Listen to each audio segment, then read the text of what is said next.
السلام علیکم ناظرین کرام، آج کی جو ہماری ویڈیو ہے وہ ہے ملتان کے بارے میں۔ Multan is a city and capital of Multan division located in Punjab Pakistan situated on the bank of Chenab river.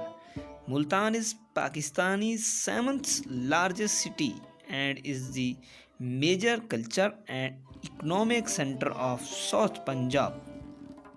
Multan کا خطہ کم از کم 2000 سال سے مستقل طور پر آباد ہے۔ اس علاقے میں متعدد آثار قدیمہ کے مقامات ہیں جو دریائے سندھ کی تہذیب کے ابتدائی دور سے جا ملتے ہیں، جس کا آغاز قبل مسیح سے لے کر 2800 قبل مسیح تک تھا۔ فارسی مورخ فرشتہ کے مطابق اس شہر کی بنیاد نوح علیہ السلام کے ایک نواسے نے رکھی۔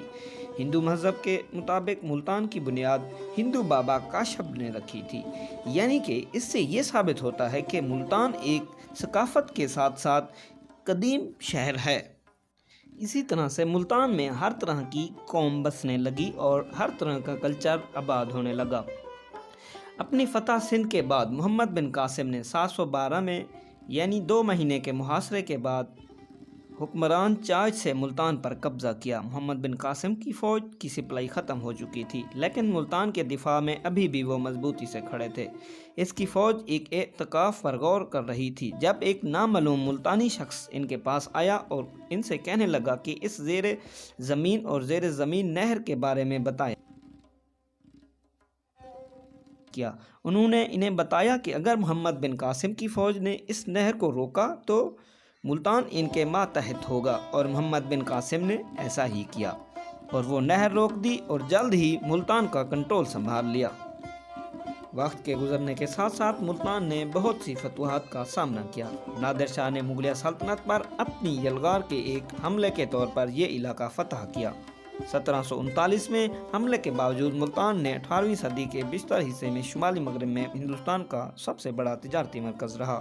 1752 میں احمد شاہ درانی نے ملتان پر قبضہ کیا اور شہر کی دیواریں 1756 میں نواب علی محمد خان نے دوبارہ تعمیر کروائیں، جس نے بھی 1757 میں محمد علی خان مسجد تعمیر کرائی۔ اگرچہ یہ شہر درانی اس نے 1760 میں دوبارہ قبضہ کر لیا تھا۔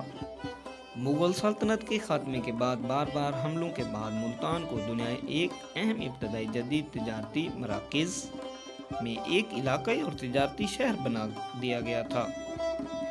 سن 1772 میں احمد شاہ درانی کا بیٹا تیمور شاہ ملتان کے سکھوں فورسوں کے ہاتھوں ہار گیا، تاہم ملتان کی سکھ مذہب سے وابستگی اس کی پیشگوئی کرتی ہے، کیونکہ سکھ مذہب کے بانی گرو نانک نے اپنے ایک سفر کا دوران اس شہر کا دورہ کیا تھا۔ سن 1848 میں ملتان کی بغاوت اور اس کے بعد ملتان کا محاصرہ 19 اپریل 1848 کو اس وقت شروع ہوا جب مولدراج چوپڑا کے وفادار مقامی سکھوں نے برطانوی راج کے 2 بڑے سفیروں یعنی کہ وان رینگو اور لیفٹیننٹ رینڈرسن کا قتل کر دیا۔ دونوں برطانوی زائرین سردار کاہن سنگھ کی ایک تقریب میں شرکت کے لیے ملتان میں تھے۔ ایسٹ انڈیا کمپنی نے ملراج چوپڑا کی جگہ ملتان کا حکمران بنانے کے لیے انہیں منتخب کیا تھا۔ اسی طرح سے ایسٹ انڈیا کمپنی جو کہ پورے ہندوستان پر قابض تھی، وہ ملتان پر بھی فتح رکھتے تھے اور اپنی تجارت جاری رکھتے تھے، اور اسی سارے صدیوں میں یہاں دوسری ریاستوں اور ملکوں کی طرح جو ہر ملک اور ہر دنیا کے خطے میں صوفیہ کرام کا سلسلہ جاری رہا، یہاں بھی یہ سرزمین بہت سارے صوفیہ کرام سے گزری۔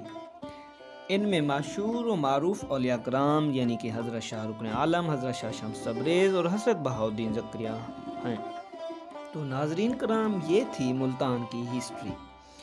آپ لوگوں سے ریکویسٹ ہے کہ ہمارے چینل کو لائک کریں، سبسکرائب کریں اور شیئر کریں، اور بیل آئیکن کو ضرور دبائیں تاکہ ہماری آنے والی لیٹسٹ ویڈیو آپ لوگوں کو مل سکے۔